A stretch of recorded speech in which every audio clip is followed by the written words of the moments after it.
Parashikimi për korrikun 2025, Baba Vanga japoneze shkakton anullime masive udhëtimesh.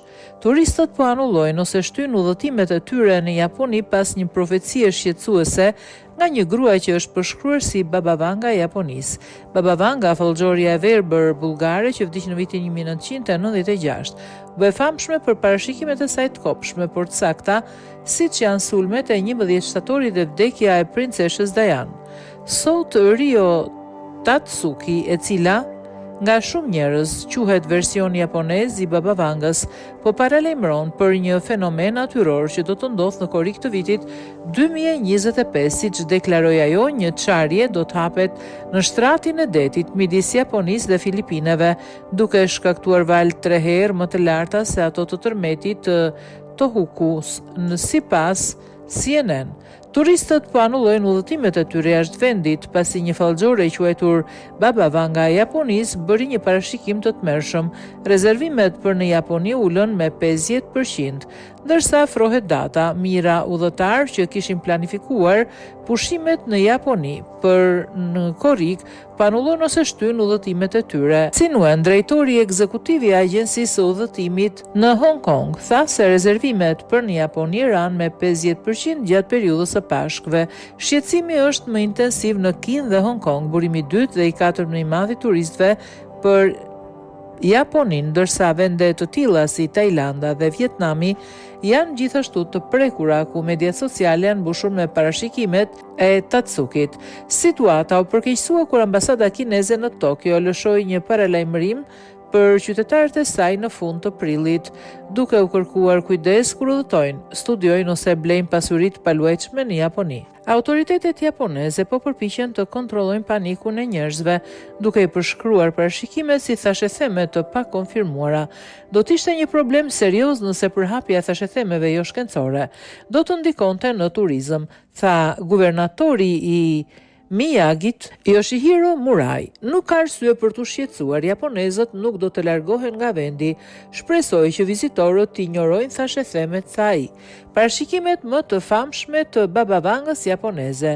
Parashikimi më i famshëm dhe i saktë i Tatsukit ishte ai tërmeti të marsit 2011, ku Japonia u godit nga një tërmet me magnitudë 9.1 dhe një tsunami që vrau më shumë se 18.000 njerëz.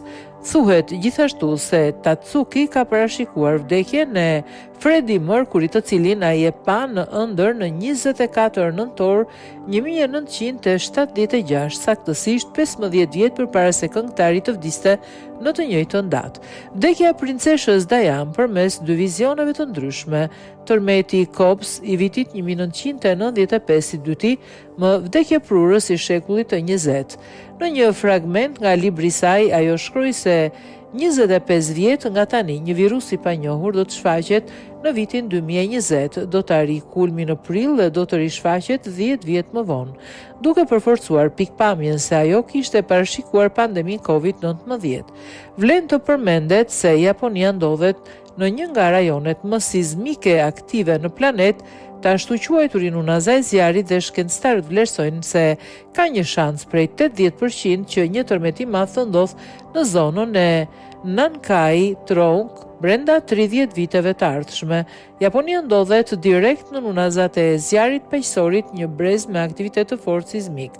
Një nga rajonet më të rrezikshme është seksioni prej 900 kilometrash i njohur si Nankai Tronk, i cili prodhon megatërmete një herë në 100 apo deri në 200 vjet.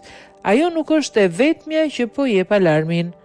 Rio Tatsuki thot se filloi të shihte ëndra profetike në fillim të viteve 1980, edhe pse shumë janë skeptik ndaj saj, pasi ajo vetë ka pranuar se disa ëndra janë simbolike, disa nga parashikimet e saj që janë bërë realitet kanë krijuar një valë globale shqetësimi.